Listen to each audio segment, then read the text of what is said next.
Ya, jadi pertanyaan ini sebenarnya sudah ada jawabannya dari Ibunda Aisyah yang dicatat oleh Al-Imam Al-Bukhari dan Imam Muslim. Bahwa Ibunda Aisyah radhiyallahu taala anha wa ardhaha mengatakan qadimtu Makkah wa ana haidun. Ya, aku datang ke Mekah dalam rangka waktu itu adalah haji. Haji tamattu bersama Rasulullah sallallahu alaihi wasallam.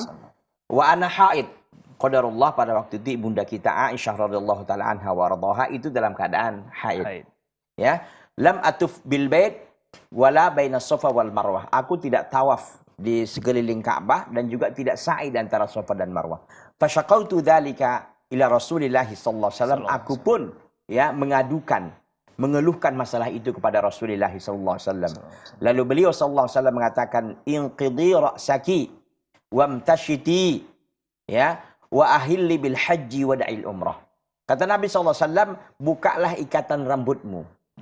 Wamtashiti dan bersisirlah. Ya, buka ikatan rambutmu dan bersisirlah. Wada'i bil haji dan ikrarkan dengan haji, wada'il umrah tinggalkanlah umrah.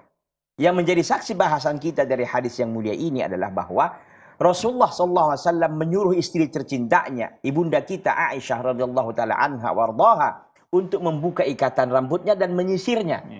Kata para ulama bahwa seorang wanita ketika dia menyisir rambutnya, maka sudah dipastikan itu akan ada yang jatuh. Ada yang jatuh, begitu kan. Sedangkan beliau, ibunda kita, waktu itu dalam keadaan haid. Dan itu dibiarkan oleh Rasulullah SAW.